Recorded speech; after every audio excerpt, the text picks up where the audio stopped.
नमस्कार, मैं आशीष VCN news में आप सभी का स्वागत करता हूं। आप देख रहे हैं वीसीएन न्यूज की स्पेशल रिपोर्ट। तो आज इस स्पेशल रिपोर्ट में हम जानेंगे नाग पंचमी का ऐतिहासिक पहलू। श्रावण मास का पहला त्योहार है नाग पंचमी। नाग पंचमी के पावन पर्व पर भाविक भक्त नाग देवता की पूजा कर दूध अर्पण कर नाग पंचमी महोत्सव बड़ी धूमधाम से मनाते हैं। 27 जुलाई की रोज शहर के विविध स्थलों पर नाग पंचमी महोत्सव बड़ी धूमधाम से मनाया गया।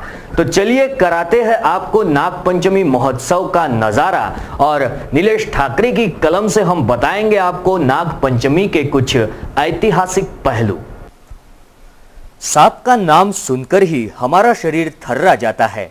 इसकी एकमात्र वजह है कि सांप का एक दंश मनुष्य की जान लेता है, लेकिन इसके लिए सांपों का जहरीला होना जरूरी नहीं। कुछ सांप ऐसे भी होते हैं जो जहरीले नहीं होते, मगर सांप के खौफ से इंसान घबरा जाता है। 90% सांप जहरीले नहीं होते हैं। जहरीले सांपों में मन्यार, दांडेकर, कॉमन क्रेट, नाग, स्पेक्टेकल कोबरा, घोणस, खऱ्या, पेटरी मण्यार, सप्तरंगी सांप, बांबू पिटवाइपर, ये कम जहरीले सांपों में और कम जहरीले सांपों में मांजरिया, फोस्ट्रन आदि प्रमुख है, जिस पर इन सांपों से काटने से मौत नहीं होती है, केवल चक्कर आते हैं।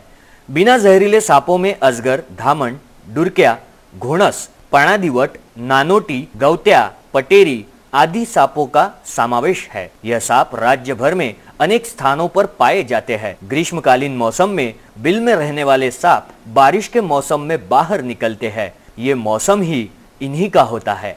धामन प्रजाति का सांप चूहों को तथा घूस को खा जाता है, जिससे खेतीबाड़ी करने वाले किसानों का यह दोस्त माना जाता है। हम वीसीएन न्यूज की स्पेशल रिपोर्ट के माध्यम से यह बताना चाहते हैं कि सांपों को मत मारो। यह पर्यावरण का एक खूबसूरत तोहफा है, पर हम यह भी कहेंगे कि सतर्कता एवं जागरूकता भी रखें। सांपों के नाम पर अंधश्रद्धा फैलाने वालों की तथा सांपों की तस्करी करने वालों की शिकायत आप सर्प मित्र इनके नंबरों पर कर सकते हैं। अमरावती शहर के कुछ सर्प मित्र जिन्होंने हमसे संपर्क साधा और उनके नाम चेतन अडोकार, रविनगर, ठकसेन इंगोले, यशोदानगर, धीरज शिंदे, किरण नगर, जय सादोने, साई नगर, अंकुश मेश्राम, गजानन नगर एवं मंगेश तवाड़े, महादेव खोरी। नरनाड़ निसर्ग प्रेमी बहुउद्देशीय संस्था द्वारा एक अपना एनजीओ चलाते हैं, जिसके तहत सांपों को यह स्थानीय लोगों से दूर जंगल में छोड़ा करते हैं। आज नाग पंचमी का त्योहार, जिसे हर भाविक भक्त नाग देवता की पूजा कर मनाता है, पर क्यों मनाई जाती है नाग पंचमी, क्या है इसका रहस्य? तो चलिए आज हम आपको बताते हैं नाग पंचमी का रहस्य और नाग पंचमी से जुड़ी वो तमाम चीजें। नाग पंचमी और बुद्ध धम्म भगवान बुद्ध का पावन संदेश जिस नागलोक ने संपूर्ण भारत वर्ष में पहुंचाया, उस नागलोक का यह त्योहार है। नागलोक भगवान बुद्ध के उपासक थे। नाग पंचमी का रिश्ता नाग इस सांप प्रजाति से ना होते हुए नाग यह टोटेम होने वाले 5 पराक्रमी नाग राजा से है। इनकी स्वतंत्र गणतांत्रिक रिपब्लिक स्वरूप राज्य थे। इसमें अनंत यह सबसे बड़ा था। जम्मू कश्मीर का अनंतनाग यह शहर उनके वजूद की गवाही देता है। साथ ही दूसरा वासुकी नागराजा, यह कैलाश मानसरोवर का प्रमुख है। तीसरा नागराज तक्षक, जिसकी स्मृति आज पाकिस्तान के तक्षशिला की है। चौथा नागराजा करकोटक, तो पांचवा ऐरावत, जो कि रावी नदी के समीप है। इन पांचों नागराजों की गणराज्य एक दूसरे के राज्य से सटे हुए थे।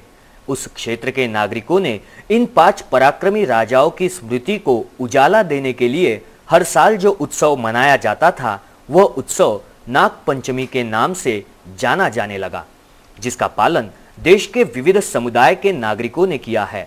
नाग पंचमी यह त्योहार पूरे देश में मनाया जाता है। शास्त्रों की लिखावट से नागराज का रूपांतर सांप में हुआ और नाग ही सांपों की पंचमी में तब्दील हुआ और नागलोक की पंचमी लिप्त हो गई। आज नाग को दूध पिलाकर उसकी पूजा करना, इतना ही नाग पंचमी का मतलब बचा हुआ है। फिर भी हम आज अपने घर में पूजा कर दीवारों पर नाग निकालते हैं। यह हम आज भी नहीं भूल पाए।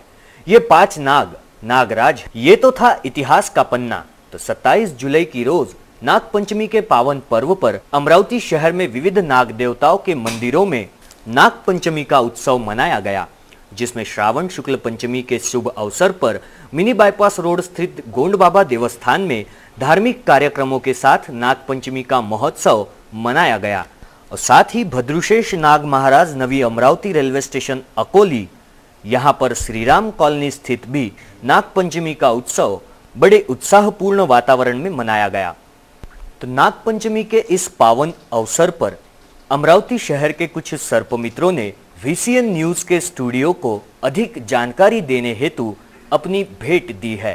तो आइए चलते हैं उन सर्पमित्रों की ओर और जानते हैं नागपंचमी का क्या महत्व है और सापों के प्रति जनजागृती कैसे करें। तुम कुठल्याही जागी साप किंवा कुठलाही वन्यजीव निघालास आणि ऑल ओव्हर इंडियामध्ये 45,000 लोक हे यांना विषदंत होतात, पण दुर्दैवी गोष्ट अशी आहे की त्यामधले फक्त 1,000 लोक हे वाचतात। कारण त्यामागे कारण असं आहे की लोक साप विषदंत जिथे विषदंत झाला आहे हां मरतात आणि नियरबाय हॉस्पिटलमध्ये न नेता ते त्यांना तांत्रिक किंवा मांत्रिकाकडे घेऊन जातात किंवा आपल्याच हाताने कुठलेही उपचार करतात।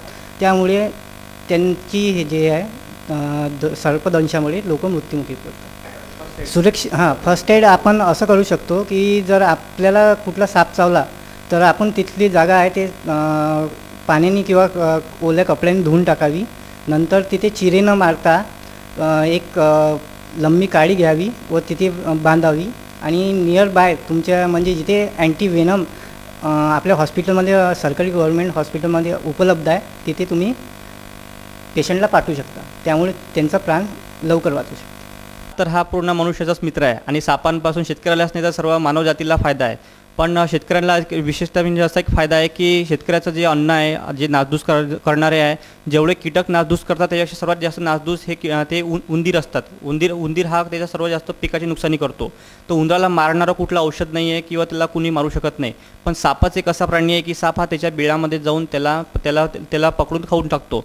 म्हणजे असं एक साप एका दिवसाला 5 ते 6 उंदीर खातो। असे जर शेतात खूप सारे साप असतात त्याच्यामुळे किती रोजचे उंदीर साप हे नष्ट करतात। त्याच्यामुळे शेतकऱ्याचं खूप मोठ्या प्रमाणात अन्न वाचून जातं आणि त्याच्यामुळे शेतकऱ्याला सापाचा मित्र म्हणून संबोधलं जातं।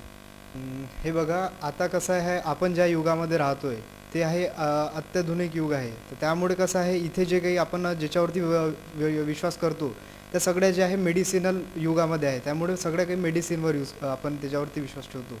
पण बरेचदा काय होते असेल कदाचित आयुर्वेदामध्ये अशा काही गोष्टींचा असू शकतो की त्याचा उल्लेख आहे, पण आमचा जिथपर्यंत अभ्यास आहे, सर्पमित्रांचा जिथपर्यंत आम्ही अभ्यास केलेला आहे त्यामध्ये AVS म्हणजे अँटी स्नेक वेनम जे आहे तेच देण्यासाठी आम्ही लोकांना सांगत असतो। म्हणजे डॉक्टर जे प्रिफर करतात ते असतं। तर जेणेकरून लोकांचे जे मृत्यू होतात साप चावल्यामुळे ते मॅक्झिमम बिनविषारी साप चावल्यामुळेच होतं। कारण कसं आहे, त्यातमध्ये पण एक प्रकार असा असतो की लोक साप चावल्यानंतर विष चढल्यानंतर मृत्यू होईल याचे प्रमाण तर खूप कमी असतं, पण त्याच्या आधीच ते हार्ट अटॅक म्हणा किंवा त्यांच्या भीतीमुळे त्यामुळेच ते मृत्युमुखी पावतात। तर सर्वप्रथम काम असं असतं की एखाद्याला जर साप चावतोय तर त्या व्यक्तीने किंवा आजूबाजूच्या व्यक्तीने त्यांना भीती दाखवू नये, त्यांना शांत ठेवावं, त्याचं ब्लड प्रेशर कमी ठेवावं, जेणेकरून त्याचा जो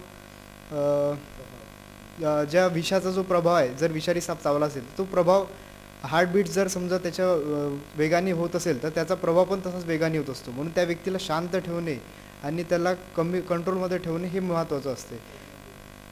आणि त्याला हिंमत देणं हे सर्वात महत्त्वाचा भाग आहे। आपल्या इकडे काय होतं की आपण जेव्हा साप चावतो तेव्हा त्याला हिंमत देण्याऐवजी आपल्याला इकडल्या तिकडल्या गोष्टी आठवतात की हा असा मेला होता, तो तसा मेला होता, ह्या अशा गोष्टी न सांगता त्याला हिंमत देणे हे महत्त्वाचं काम आहे। आणि सर्वात प्रथम काहीही न करता त्याची जखम धुवावी आणि सरळ त्याला दवाखान्यामध्ये आणावं, सोबतच सर्पमित्रांना फोन करावं जेणेकरून त्या साप कोणता चावलाय काय नाही चावलाय हे सर्पमित्र व्यवस्थितपणे त्यांना सांगू शकेल। आणि शक्यतो जर पॉसिबल असेल तर जो साप चावलाय त्याचा फोटो जर तुम्ही काढू शकले तर ते साप ओळखण्यास म्हणजे कोणता साप होता आणि काय चावलाय हे ओळखण्यास जरा जास्त चांगल्या तऱ्हेने मदत होईल। वीडियो जर्नलिस्ट प्रवीण जोलेकर के साथ नीलेश ठाकरे, VCN न्यूज अमरावती के लिए।